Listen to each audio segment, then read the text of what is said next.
for joining us on another episode of Popcorn for Breakfast, as I already have to clear my throat here. Right into the mic. With me, as always, your co-host, Kirk. I didn't even notice that you had to clear your throat because I was doing some strange eye experiments.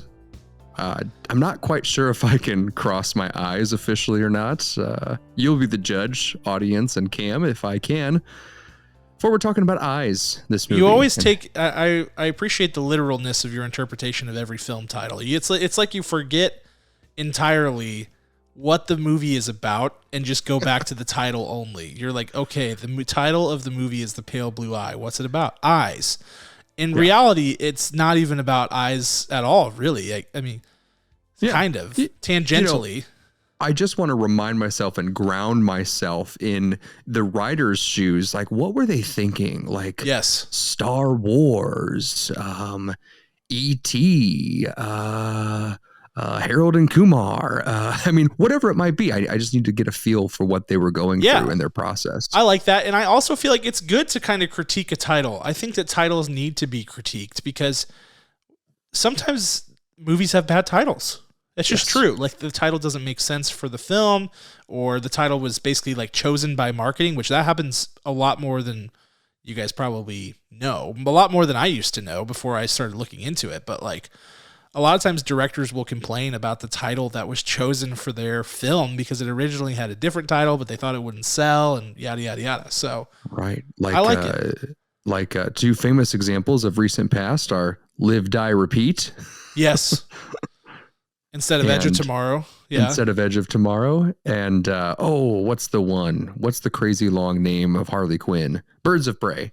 Oh, Birds of Prey and what was it? They had the whole, I remember because when I bought my ticket at the movie theater, they had the whole thing there. The whole stankin' title. And the Emancipation of Harley Quinn. Yeah, the something Emancipation of one Harley Quinn. That's what it was. I was like, bruh, come on. Where's the marketing team when you need them? They mess stuff up when you don't need them, but then when you actually do need them to like knock some sense into somebody, they don't do it. It's ridiculous. But like Rian Johnson wanted Glass Onion to just be called Glass Onion. He hated that it had to be called A Knives Out Mystery because Netflix is worried that people wouldn't know. They think we're a bunch of idiots, basically. They think we're a bunch of morons. Well, I don't think we are, but I think there are people out there who would not know that it was another in the same vein of Knives Out. I think that maybe. Is a true. I mean, Netflix doesn't advertise anything ever well, so I'm sure that people would have been confused, but that's on them. I mean, I remember you're absolutely right. There was no marketing on Netflix. Let's dish on them some more. We did earlier this week in our episode. I mean, when Fear Street dropped, those three, that little trilogy, no news. It just appeared in my For You. And I'm like, all right, I'll watch this. And I thought it was great. Thought it was fun. But I'm like, no one told me about this. I don't understand that. They were like posting today their like new releases for 2023, and they were tweeting out like the release dates with no graphics, no images, no videos, nothing. Just like hyperlinks. I was like, what? I was like, is there some ancient person running this Twitter account? Like, what is happening over here? I could not believe my eyes. Shocking. You need posters. You need GIFs. They could buy anybody they wanted who was competent to run their social media strategy and advertising implementation, and I guess they just choose not to. So, like this movie, who knew that it was, it was in theaters for like a week, and then it was released. I know very few people who are talking about this. It stars freaking Christian Bale, dude. Like,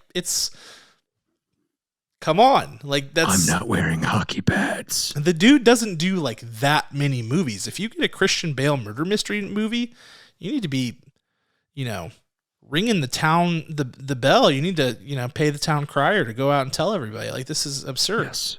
Anywho, that's the movie we're reviewing this week, The Pale Blue Eye, because we did find out about it because we have way too much time on our hands. And so you have to be a lot worse at marketing to slip one past us, Netflix. It's not going to happen.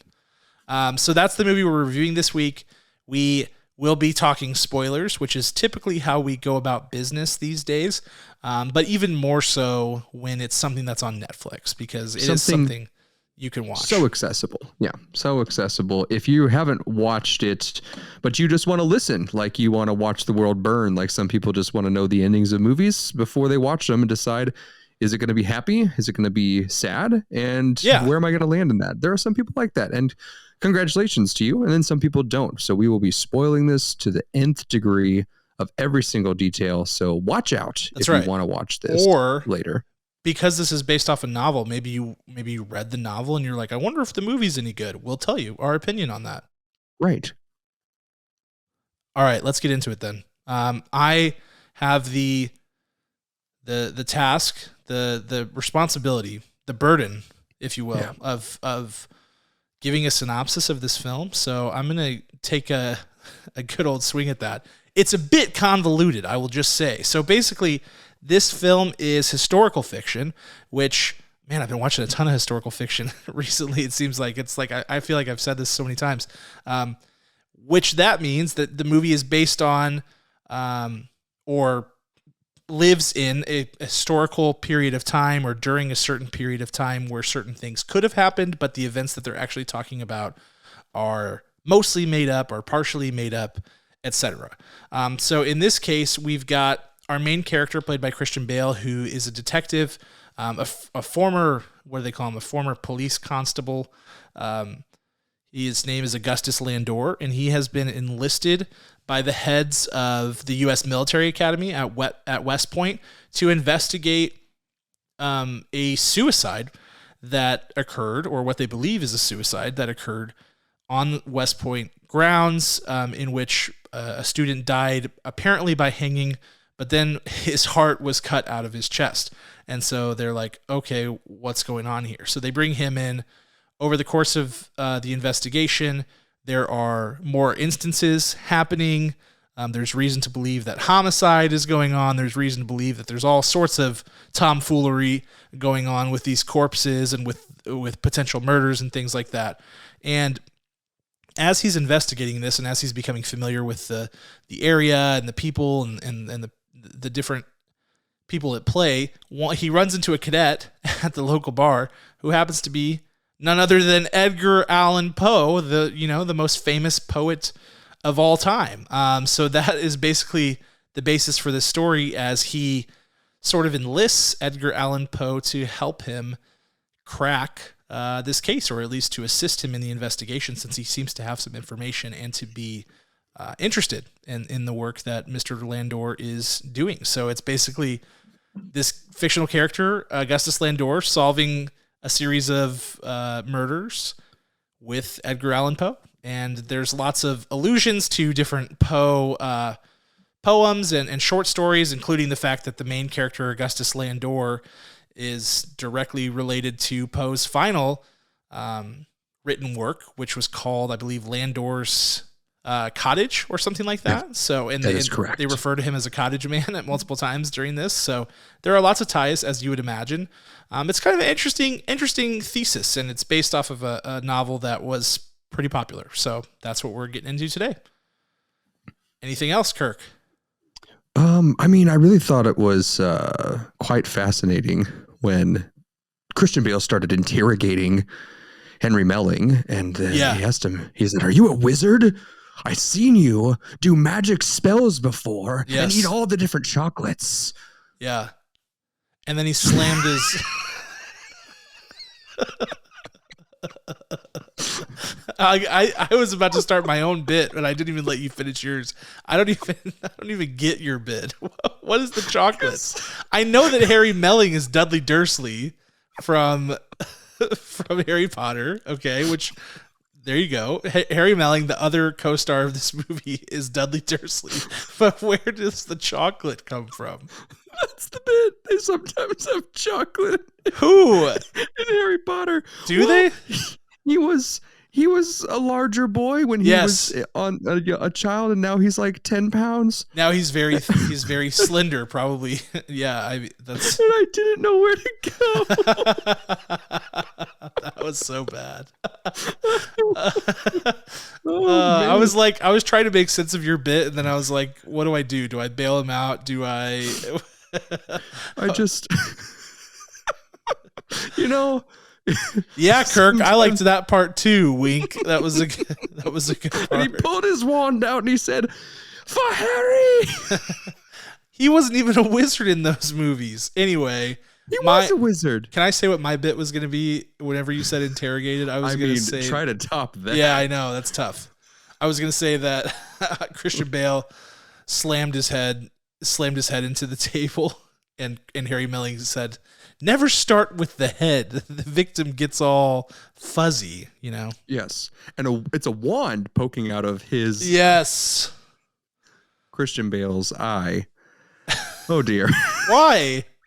What's poking out? Oh my! We need to stop. Because Henry Melling was a wizard. No, he wasn't. He was the fat kid. Oh, I thought he was like, the one in the final movie. Neville Longbottom? Who stands? Yeah, that one. I thought he was that one. Wow, you need to brush up on your Harry Potter, Kirk. That's like, those two characters aren't even close. Don't ever release this episode. Even close. Oh my gosh. Okay. Well, now I don't want to be murdered by the Harry Potter fans. Now we have to get into the review. Okay. Yeah. We're just gonna do it. Sounds good. Energy reset. Okay. And let's get into and the Oscar goes to, which goes to the best actor in the film. Obviously the two marquee names here are Christian Bale and Harry Melling. They are star in the movie for the majority of the film. There's also Lucy Boynton, who was famous in Seeing Street, as well as what was the big Oscar-nominated movie that she was in? The Bohemian Rhapsody. She was in that film as well.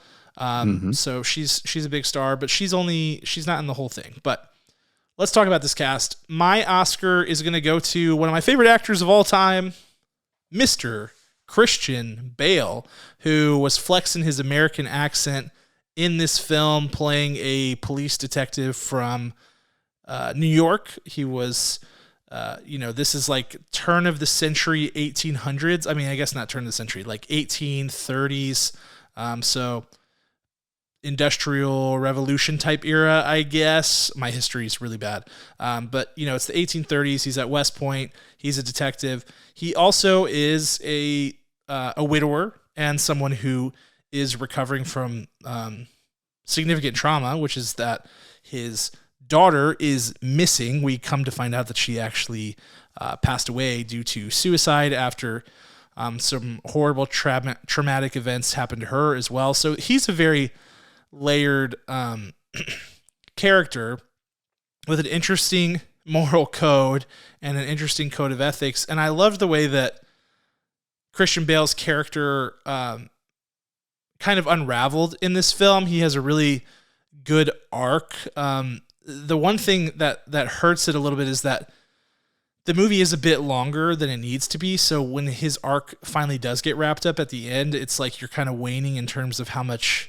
you care at this point, but it does have an interesting end to it. And he does a really good job of as Christian Bale always does. He's so fantastic. He does a great job of really just playing the cards that he needs to play and nothing more with his performance. He's not going to give you more information than you need. This is a murder mystery, so of course he has to be, as one of the primary people in this, he can't reveal everything that he knows. He can't reveal his role in this whole thing, and so he has to play his cards pretty close to the vest. And he, shows outbursts of emotion at times that feel out of place, but then when you realize why it matters to him, why this case matters, why these people matter, and his ties to all of it, it all clicks together. So I think when that happens, you're like, oh, that's pretty cool. I thought those were some like uncharacteristically strange outbursts and things that he was doing, but now that I know, it makes more sense. So that's what I'm talking about. He's trusting the audience with his performance, and I think it pays off in the long haul for his character, Augustus Landor. So he's my pick for, and the Oscar goes to. Kirk? Well, I will give my Oscar to Mr. Harry Melling, because this young chap, who's probably about, our age and my age, in his mid-30s, early 30s, he is playing Mr. Edgar Allan Poe. Quite a task. I've seen some other reviews online critiquing his performance, saying like, "I don't think Edgar Allan Poe would have been so lively." Well, you don't know, sir or madam, who wrote that review. I like to think that since this is historical fiction, Harry Melling took a very interpretive idea of this, and we see him change as he goes through. He has all of this passion for writing and all of this this pent up energy. He's youthful. He's at West Point Academy, and he's interpretive, lively, mysterious, and he plays each of those so well. There are some little things that I love that he does, which is so silly, but when he takes a breath, his cheeks just puff out. I don't remember the last time I took a really deep breath and my cheeks just puffed out. That's to express that he is a youthful person at this point. I just loved all of the different ways that he took us, all of the different paths that he led us on, thinking that he was potentially a suspect, potentially someone who could have been more involved with these murders because of his dark disposition and his dark view of the world and in his own writings. I love that he was given a romantic interest, which didn't turn out so well for him, but I love that they explored that what that would look like. I always imagine Edgar Allan Poe just sitting in a very dark room at a very decrepit table, and we got to see this person really living life in the midst of all these different heightened circumstances. So it was very, very exciting to see this role play out with Harry Melling. Yeah, I like that take. I think that is the thing. If people truly are, as you said, kind of like criticizing him being so lively and enthusiastic about life and things like that, with it being like after his mother's death and yada yada yada, like he is young. He's this is a chapter of Edgar Allan Poe's life that we probably don't really know that much about, because it's about when he was at West Point Academy. He's not remembered for being a famous military man, a military cadet and marksman. He's known for being a poet. So he did a lot of that in the later years of his life, and I thought that there's plenty of room for interpretation with this role. I would think, sure, there's tons of people who know a lot about Edgar Allan Poe, and that adds to the difficulty of it, but I thought his interpretation made sense, and that's why he's getting my scene stealer for this movie. I really liked Harry Melling's performance. I don't have a ton to add over what Kirk provided, other than the scenes where Christian Bale and Harry Melling are the two focal points, of which there are many, and are just having, dialogue where they're trying to figure things out or conversing with each other, are the most electric scenes in an otherwise pretty boring film. And it's must watch every single time that they are sharing the screen and kind of like delivering jabs, because it's just two actors doing a really great job at a really high level. And Harry Melling is turning in a lot of really good performances these days. If you watch The Queen's Gambit, I thought he was excellent in that show, and he's got a couple of recent credits where he's done excellent work. So we certainly haven't heard the last of him in this film. And so I thought he made some bold acting choices, which I like. I'll always reward boldness if it's called for, if it's an area where you can take some risks, and I think he did. I thought most of them paid off, and I thought he carved out a really interesting character out of a real live historical figure, and turned it into something that you felt compelled to watch whenever he was sharing the screen. So well done, Harry Melling. You're exactly right. When him and Christian Bale are on the screen together, you can't look away, which is why my scene stealer goes back to Christian Bale. Obviously, the man is just a champion in acting, but I just felt that in my viewing, Harry, for those bold choices, that's what really wins it over for me. Christian Bale, he wasn't stepping back in any way, shape, or form. He didn't not put in 110% like he always does. It's just that the writing of his particular character really didn't lend itself. He was trying to kind of just hide in the shadows a little bit, as revealed by the ending twist. And there's a couple of excellent shots of mise en scène, of high angle, low angle, specifically of Christian Bale, that tell that story. But in regards to his performance, I really enjoyed it. I really thought that maybe one day this could actually be a stage play. I know there's some different things that would have to take place as far as the gruesome side of these, but I feel like that's possible. Seeing Harry and Christian go at it, it really lended itself to a true character study with a lot of superfluous characters on the side here that maybe we could have cut down 1, 2, maybe even 3 of them, because I just wasn't feeling the supporting cast, not to their own performance, shortages or shortcomings, but really more so on the writing and the support of the script. So Christian Bale, you came for it. You did well. It's just that you weren't front and center this time, which is okay. Yeah, I feel that. The other characters don't really get a chance to shine. Like, I was so excited when Lucy Boynton popped up on the screen because I what she can do at the top of her game is exceptional. She's such an expressive actor, and she delivers emotion in such an electric way. It just really, I don't know. She was so great in Sing Street. I love that role and that character. So I was bummed that she didn't get proper time to shine in this film, as many people also didn't. Like, Gillian Anderson's in this movie, and there's a few other cast members that you'll certainly recognize along the way.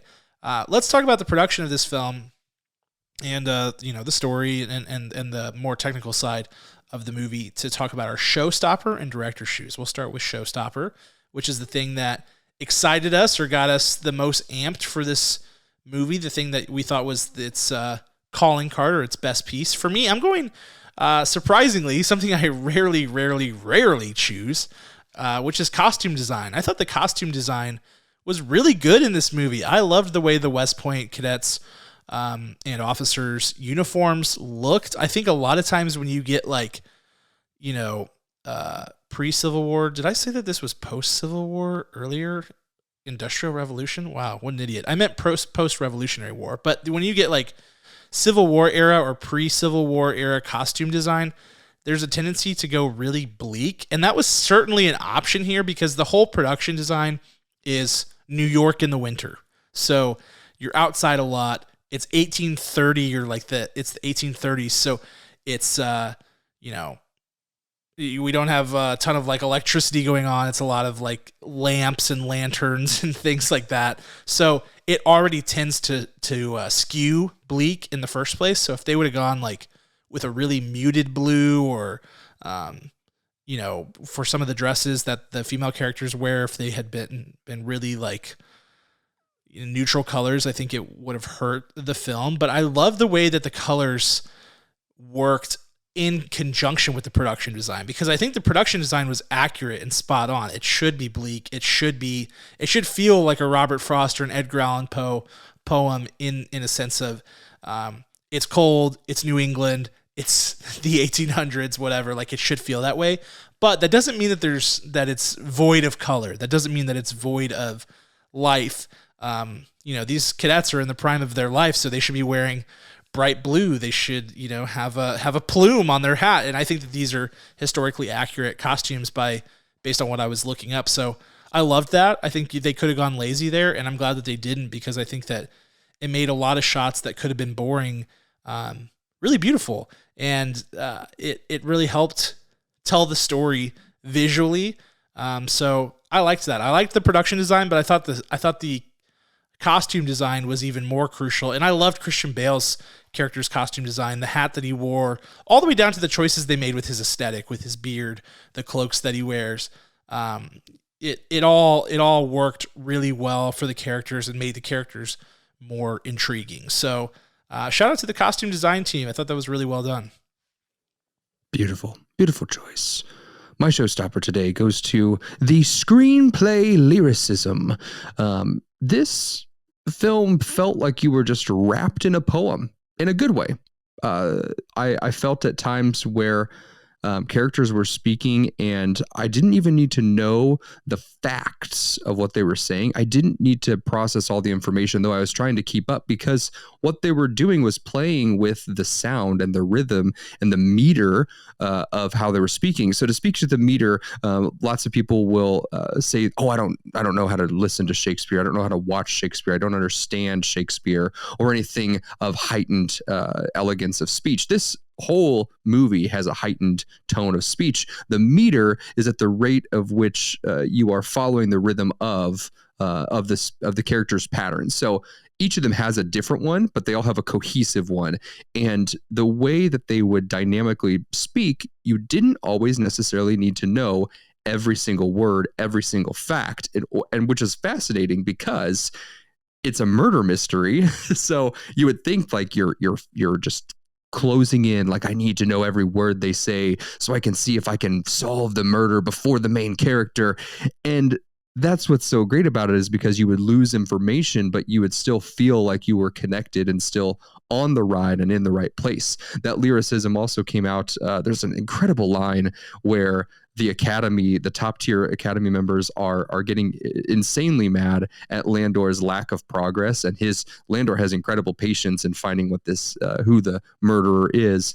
And the Academy is getting fed up with it, and he just kind of disses them, and they take that so personally. And there's like this relation of the Academy and the deaths of these students, really is what they are, of these cadets, and this relation to criticizing him about do you care as much about them as Jesus Christ would the sinners of the world. And I can't remember it verbatim, but it's written so beautifully that the message of it stuck with me so well.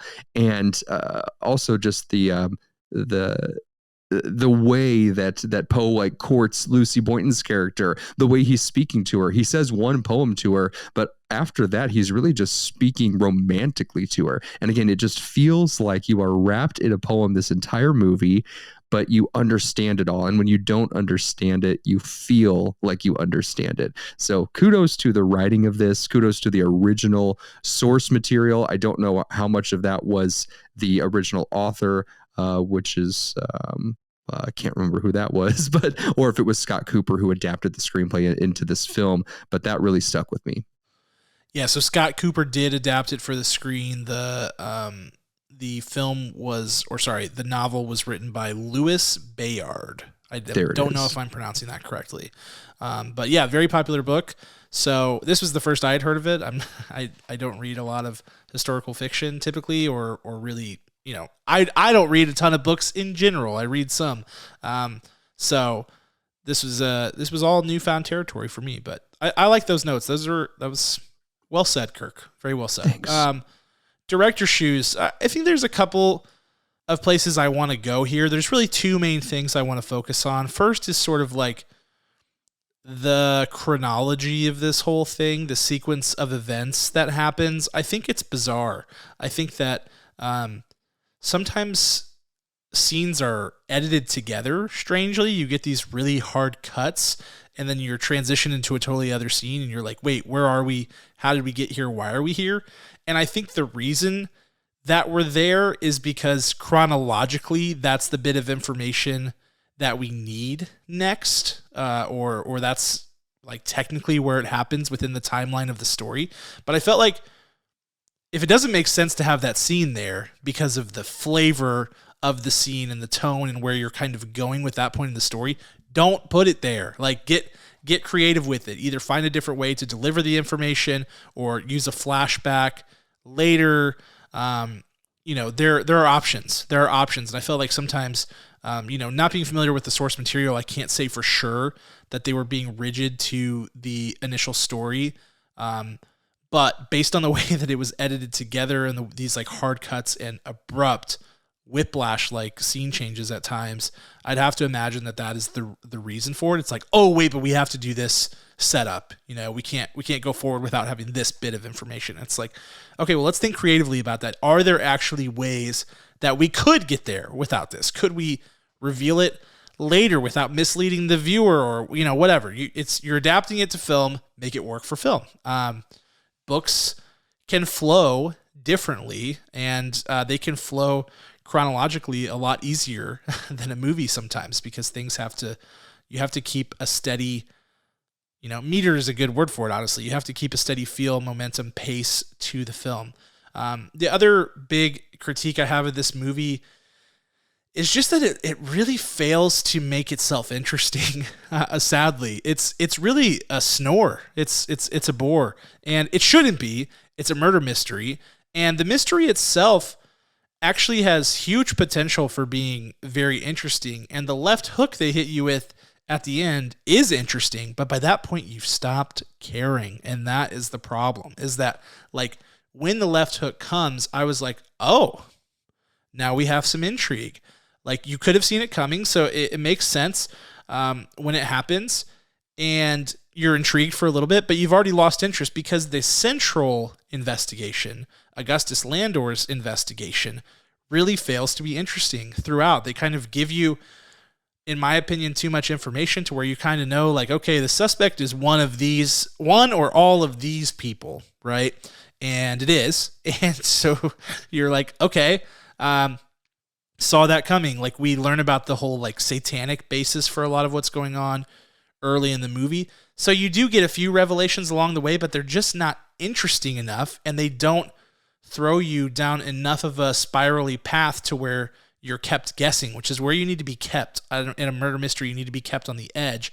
And this movie doesn't deliver that. You're kind of like, okay, well, they said they saw a woman. There's only one female character that we really know that this could possibly be. And then there's this dude and his buddies. Like, yeah, they're involved in this. Okay, so now we know who our suspects are. It's just like waiting, talking until we can finally get there. And there's a little bit too much tell, don't show going on here when it should be show, don't tell. And it just ends up being boring. It really does. Just ends up being boring. I could have fallen asleep. I watched this on a plane and actually did fall asleep, and mostly because I was tired, but also because I was bored. And so then I had to finish this in a separate sitting, which it's not always a bad sign, but it's not a great sign. When you got to the satanic ritual, was anyone around you alarmed that that's what you chose to watch on the plane? I did not get to the satanic ritual on the plane. I finished that at home, so I was thankful for that. Though, like one of the very first scenes of the movie is them like very gruesomely opening this dude's chest cavity, his like heartless chest cavity, and I was like, oh, that's nice. The lady next to me was like, clearly like, dude, what is happening? So I had to like kind of like awkwardly turn my screen. It was not good. I am forever on guard with my iPad watching movies that I've never seen before. Yes. I always have a hand ready to tilt that thing out of the way if something obscene comes up. I know. So man, that is something else. That would be a really fun just pick of movies not to watch on a plane. Yeah, no kidding. This one is, if you're going on a plane, I would look at other options, maybe PG-13 options. Yes, definitely. My director's shoes. I agree. There's lack of momentum. We get some a lot of things to follow in the words, and the words are beautiful and the words are fun to listen to, but the momentum, the pace, the stakes of this film just kind of fizzle out. It's almost like we get too much information right out the gate, and we're just like, okay, we have Christian Bale. He's a detective. He's walking in the woods. He has been summoned because of his occupation to solve a murder mystery. And that's it. That's all you get. That's not a lot to really capture you, even though we sprinkle in, here's his backstory. So I think one of the biggest fails of this is that we don't get a true introduction to Christian Bale's character, and therefore we don't care enough about him and his arc to find out that at the end, spoiler alert, he is the killer, righteously, in a way, because of the terrible crime that happens to his daughter, the terrible rape that happens to his daughter, and he's going on a vengeance spree, taking these guys off one by one, which, go for it. But had we had a little more connection to him, even sprinkled with more of those mysterious flashbacks to his life prior to that, I feel like that would have connected us more. Shave off a little bit of the overindulgence of the lyricism of the and the rhythms of the conversations that go on, especially with Lucy Boynton, because her character just gets kind of written off into oblivion. as soon as you start to really build momentum with her character, we kill her off in the fire at the satanic ritual. And let's talk about the insane satanic ritual that we've already mentioned. It comes really out of nowhere. We know that they exist in this story, in this realm, that there are leads to this, breadcrumbs to this, and all of a sudden Harry Melling is knocked out and on a chaise lounge, and he's about to get his heart carved out. It happens all of a sudden, much like you said, Camps. All of a sudden, in some paces and places of this film, we're suddenly somewhere else that we weren't 1 second ago, and it's like, whoa, how did we get here? What's the reason from going here from the last scene? So those transitions are kind of too harsh, that we can't really catch ourselves or understand where we're at in this world. So all of that, it seems like the twist is good, but it seems forced because we don't know enough about Landor to care, and no momentum. The stakes aren't there. Unfortunately, those are my director's shoes. Yep. I agree with a lot of that.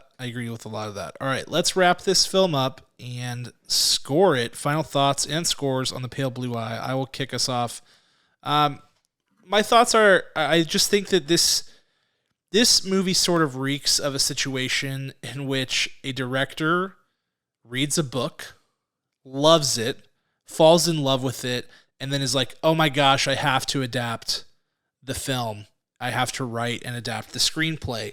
And they are like too much in love with the source material that they think that it stands on its own and that there's almost nothing that they have to do to it in order to make it go, except for to, bring their imagination to life and to bring the writer's vision to life. But there was a lot that needed to be done to make this adaptation clean, and I felt like it wasn't a clean adaptation. I think that when you adapt a book to film, it's not easy peasy lemon squeezy, and I'm sure that Scott Cooper didn't view it as being easy, but I think there were a lot of considerations that were missed here, and this felt much more poorly paced than it should have been. It felt like just overall the director thought this movie was a lot more interesting than it was. So that hurts it badly, because then it's like these things that should be, that should be short scenes, to Kirk's point, get like exacerbated into these big, long, melodramatic dialogues that, while thoughtfully written, I suppose, really just take the wind out of the sails and kill the momentum and kill the flow of the movie. So I feel like that is the central mistake. Unfortunately, it's a huge one, it's a big mistake. It's a critical error. It's one that really hurts the effect of the movie, which you just hate to see. I think Scott Cooper is a capable director. I think there's some great actors here doing great work, particularly Christian Bale and Harry Melling. I think there's a lot of fun stuff going on there, but the movie itself is a bore, and it fails to make itself interesting. It's well shot. Like I said earlier, I like the production design. I like the costume design. I thought it was effectively done from a visual perspective, but the story suffers and the pacing suffers a lot. So I'm actually giving this a 4.6 out of 10 kernels. And yeah, I'm a little bit let down. I didn't have high expectations, but usually Christian Bale movie, I'm really excited about, and this one could have been good. I really do believe that. Well. We've come to the end, ladies and gentlemen, of The Pale Blue Eye. I just wanted to read that like a radio play real quick, Cam. Hope you're okay with it. Yeah, of course. Anytime. Okay, perfect. I return. The Pale Blue Eye, a murder mystery that's not so mysterious, but also not so murdery. I think that this film, quite frankly, loses its momentum before it ever gets built up. And can you really look into the eye of any of the dead men that they pull out of that little bathtub, trying to preserve it so they can look at evidence? Can you really look them in the eye and understand who the murderer is? Are we the murderer? Is Christian Bale the murderer? Is Scott Cooper the director the murderer? Happening right now? I am so confused. Listen, I'm almost there. Hang on. The point is there is no point. Is that there is no meaning. There is no matter other than life itself. And we must cling to that very idea, to lift each other up and to find the pale blue eye. Now streaming on Netflix. My score, because of all of these things and more, 5.6 out of 10 kernels. Well done. Thank you, Keith Morrison. Your words are a treasure to us all. I just wanted to hit you with a little bit of poetry. A little bit of Dateline podcast style. Yeah. I can appreciate that. All right, Kirk. That's our review of The Pale Blue Eye. If you guys have not seen the movie on Netflix, now you know every single thing that happens. Well, not really, kind of. You know the big things. And if you have seen it, let us know your thoughts. I want to know your thoughts on our thoughts. Our review. Do you agree with it? Do you disagree with it? Did you like the movie? Did you not? I've talked to a few people who really, really did enjoy this movie. So those were interesting conversations. And not in a bad way. That's good. Don't laugh, Kirk. They can have different opinions. Sorry. I encourage it. But I want to hear your thoughts. If you really disliked it or really loved it, we want to know. Except for apparently Kirk. He's going to laugh at you. Just kidding.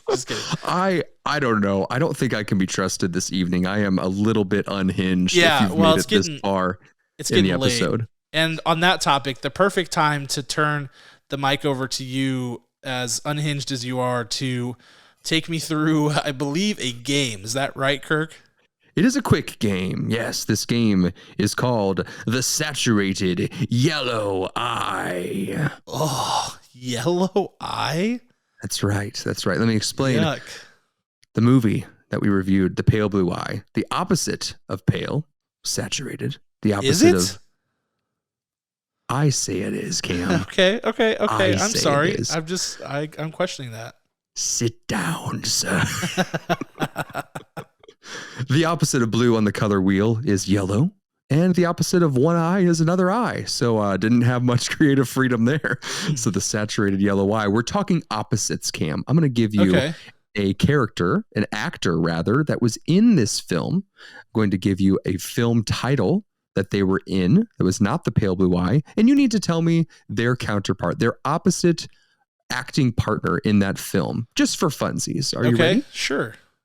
The first one, Mr. Christian Bale. The film is The Fighter. Can you tell me, through your saturated yellow eye, who the opposite he played? Mark Wahlberg. That is correct. Nailed it. I love that movie. It's so good. I watched that way too late in life. Oh, and, dude. It's great. Man, so good. Next up. His name is Harry Melling, but for some reason I wrote down Henry Melling when I took down my notes. I have also at multiple times thought his name was Henry Melling and have actually Googled Henry Melling previously. I don't know why that is the case. I think there's an opportunity for him to change his name just because of us. So there's that. He was in another Netflix film called The Old Guard. He played a villain, a madman with lots of money in The Old Guard. And the opposite of him would have been the hero of the story, which was Charlize Theron. That is correct. What would you call him? The constable in this? The constable's responsible? Yes, I think that's exactly right. The superintendent, Mr. Timothy Spall, also from the Harry Potter series, he was in Sweeney Todd. And we all know who the big money, big bucks was in Sweeney Todd. That was Johnny Depp. That is correct. Shout out to Timothy Spall because for forever they've been like, hey, play the ugly dude in this movie. Like the most repugnant characters you could ever imagine. Like even they've made whole movies where the plot of the movie is how ugly he is. What was that movie called? Mr. Something. He was a painter and they were like Mr. Ugly Pants. It should have been called Mr. Ugly Pants. It was called Mr. Turner. That's what it was called. I'm just remembering that now, but because I remember the trailer, them being like, Mr. Turner, something blah, blah, blah, about his art being beautiful, but he was ugly. In this film, you almost couldn't recognize him, and your first thought wasn't, my gosh, look how ugly that dude was. It was, listen to that guy's voice. That's awesome. Yeah, I think maybe Hulu, they're really good at romantic comedies right now. That's kind of their wheelhouse. I think they should come up with something where he is like the actual romantic lead and falls in love with someone. I think that's something that should be made. Mr. Timothy Spall. He falls in love with someone who's uglier than him. Ooh. How about that? Who is uglier than him? We will have to think about that. Is he even ugly, or does he just play ugly people? I don't know. These are the questions that I have. He's got a lot of points on his face, like very, his chin, his nose, his cheeks. He's certainly a recognizable guy. Yes. My next one.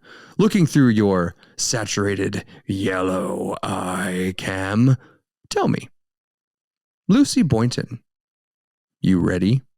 Yes. Sing Street, her debut, her claim to fame. Uh-huh. Who does she play opposite? What is that actor's name, Cam? Word. Who plays Connor? No idea.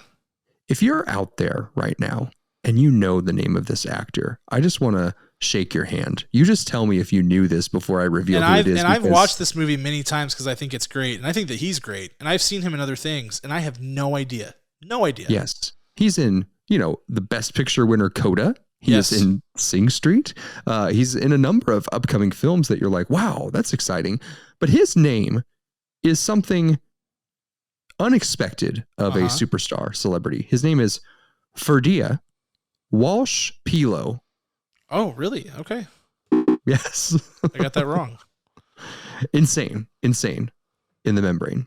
And I'll give you one last one to leave us on here, Cam, before our listeners depart and go about their mundane lives trying to get before through the I day. go back into cryo sleep before the next episode. That's what happens to me. I don't exist outside of this outside of the podcast. I'm just I don't know, like I'm in the Matrix. Is basically you were born specifically for this purpose. That's right. It was created to be on this podcast. I'm an AI, is what I am. You're our own very own chat GPT. That's right. Go ahead. Nice. Next up, Robert Duvall, the movie. Yes. Apocalypse Now. Yeah. I'll take two different answers, but I'm looking for his opposite. His opposite in Apocalypse Now? Yes. And you would accept two? I would accept one of two, or two of two, if you can name both of them. Okay, who do I think of when I think of Apocalypse Now? I would say Martin Sheen. That is correct. What would be the other one? The guy at the end, the guy they're going on the rescue mission for, the big guy. One might call him the Godfather. Oh, Brando. That's right. I forgot Marlon Brando was in that movie. It's brief, and a strange scene. So True. Well done. I mean, I got it. I wouldn't have come up with Brando though. I don't think so. No way. Nice. So. The saturated yellow eye will return in the next episode. Oh, good. I'm so relieved to hear that, Kirk. That's excellent. It was a fun game. The title is disgusting, and I hate it. But yeah, I do appreciate you coming up with the game and humoring us all. Hopefully, you guys played along and got all those answers faster and more accurately than I did. Though I think I only missed one, and that was a doozy and a half. But Sing Street is an excellent movie. You should watch it if you have not already. But that is where we will leave you with our review of The Pale Blue Eye. We will be back next week. Stay tuned on social media to figure out what movie we will be reviewing. And if you're clamoring for more reviews, you can check out the 52-week movie challenge, which is something I'm doing on social media right now, where I review a movie a week from a specific category. It's a lot of fun. If you want to join in on it, you can find it on TikTok, Facebook, Instagram, all the things. And I said all the things. I don't even say that, and I hate that phrase. That just makes me want to hurt myself. I never say that. I only say it when I'm talking about social media, and anyway. On that note, we will leave you there before I say anything else that makes me question my identity. And we'll also give a special thanks to go back to the cryo sleep. Back to cryo sleep. Special thanks to our executive producer, Ryan Spriggs, as well as the band Rhetoric, who created our original music. Thanks so much for listening, and we will see you guys next week. Talk to you then.